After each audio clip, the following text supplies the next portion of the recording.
So I duped my mom into accepting. So I kept showing pictures and tell her like, hey, mommy, this dog very cute. Oh, very poor thing. I said, the tummy is so big because inside is all worms. The dog drink dirty water. Then she said, very poor thing. Then the next day, the dog is in the living room.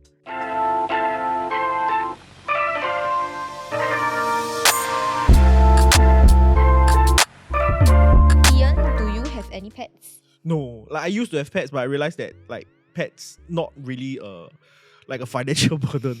But plus I live in a place, right, where it's damn ghetto. I live in Yishun. We have chickens, we have dogs, we have cats. And I live low enough for the floor, right? The cats sometimes, right, they will just come out. Ladies and gentlemen, welcome Zu Mei to the studio. Today we're going to talk about pets. And she is a pet owner. And previous conversations we had, like before the thing, she was like, volunteer for like pets and stuff. And it's really interesting because a lot of us just only look at the furry bits of the fur babies. Like, wow, all the good stuff, 它来暖你，你会 feel love, 你有 companionship.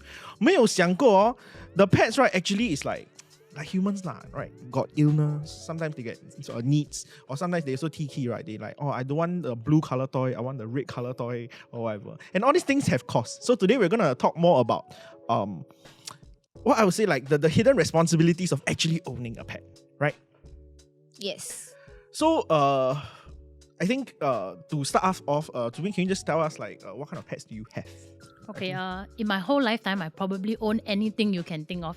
Hamster, guinea pig, rabbit, tortoise, fishes, I had it also. Cats was a very irresponsible part. So I used to bring kittens home. Then after they grow bigger, then I would just dump at my neighbor's house. Then they started putting notice like, please stop putting cats in front of our house. Because I think probably all their cats I contributed. So subsequently, I always loved dogs. But my parents were not so into the idea of having an animal that has super long lifespan. Because what if it's like, Chinese they say 3分钟热度, right? You keep for after 1 year, if you are not responsible, then what? It becomes my dog.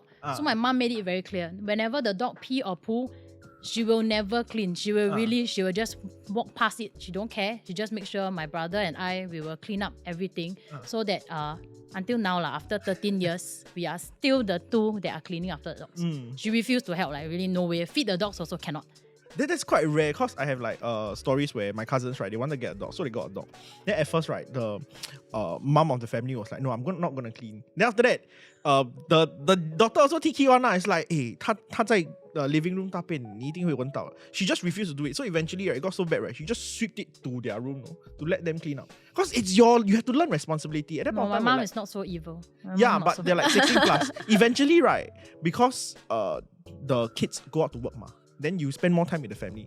Their dog become the mother's dog already. Become like 孙子这样. So in the end, it's still she will take care. I think it's very rare for a parent to be like, okay, 没有，这个是你的代志. I think quite interesting. You should meet my mom. To her is I can help you do things. Treats, all this, no problem, I can help. But basic responsibility like showering, walking, she can walk with us and the dog, but not her walking the dog. So to her is if I do it once, then you'll always rely on me. Oh, mommy, I cannot come home tonight. Are you going to help me? Yeah, so to her is the moment I do once, then it will be my dog. So I will not give in, then you will continue looking after your dog. Your dog vomit, she'll just call you, hey, your dog vomited. Marble flooring, she won't clean, no? Your dog vomited, come back, you clean. Okay, sure, I will come back and clean. So now how many pets, how many dogs do you have? I had 3, then one passed away last year in June from cancer. So now I'm left with 2. And 2 are quite senior, both are 13, I didn't just turn 13. Oh, did you have all of them at the same time or? No. So the first one was, my very first dog was since puppy. So 19 days old, very small, like palm size, he came to my house.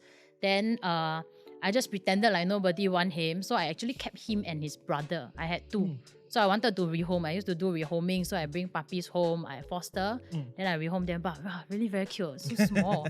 Yeah, so after that, my parents gave in. I think my dad wasn't very happy, but to him it's like, since you are so into it, then if you can be responsible for it. Plus that time one of my sisters was already working. So to him it's like, hey, maybe the financial part not so taxing on the family. So I can close one eye and let you keep both. But my mom was no dog. Like one is already too much. I already have 4 kids, then now another 2 dogs. Yeah, but I just insisted nobody want them. Whoever called me to adopt, I just say, oh, no more puppies, no more puppies, no more puppies. Yeah. Then finally my dad just told my mom, she's buying the dog food. Used to buy 3 kg. Now she's buying 15 kg. She's not letting the dog go. No way. I'm very prepared to keep, so I just buy 15 kg.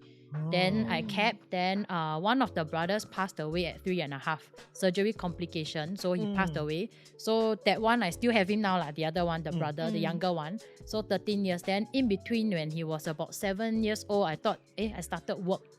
Then I have this mindset, I start work, then I have more commitments. I can't come back and accompany you. Maybe getting you a companion is not bad. Because on and off throughout the years, even after that dog, my other dog passed away, we have been fostering dogs. So senior dogs, puppy, I've been always fostering because I'm thinking if I don't want the responsibility of 2 dogs, on off I look after one, then I rehome. Then I still enjoy having 2 dogs, but then if I want 1 dog, I will have just 1. Yeah, but after one of them passed away, I think I had her for close to 2 years. She had seizure, so I couldn't adopt her out. Then she passed away, I think first year into my work here. So she passed away. Then after that, I think 打击太大. So yeah, it was very painful because the dogs that are stuck with you is either very playful, very naughty, or they're sick. Yeah, so the last one that passed away was the sick one. Then my family also kind of suggested, actually, how about you adopt another dog? Then you stop bringing new dogs because it's quite a bit of disruption to the family. You want to bring home a new dog, then they start to pee and poo everywhere. You need to redo the training. Then it gets quite stressful for my dog also, right? Every time you got new friends coming in, he might not like it. Yeah, so eventually we found one that he likes, but Sui same age. So that dog was supposed to be a replacement. I forward planning. So I'm thinking, if you are 7, okay, maybe I get a 2-3 years old one lah. So when you pass away, I have someone to help me tide through the emotions. But end up the one that he likes is actually slightly older than him. Yeah, but then we are thinking, you can never guess when they pass away, right? My other one passed away at 3.5. We just hope the 2 of them live till as long as possible. So I took the second one. Then when the both of them turned 9 years old, one of my ex-adopter returned the dog. Because that dog was aggressive, so she beat the adopter's sister, and it's a senior who adopted. So the sister was probably like 70, 80 years old. So that dog beat the adopter's sister until she ended up in the hospital. But she was nice. She called me and tell me, I really can't keep this dog. Can you come and take her? And she is my first dog's sister, true blood sister. Yeah, so I think that the emotional attachment is there. Every dog that I rehome, I'm attached to them. But this one is even more feeling, like my own dog's sister.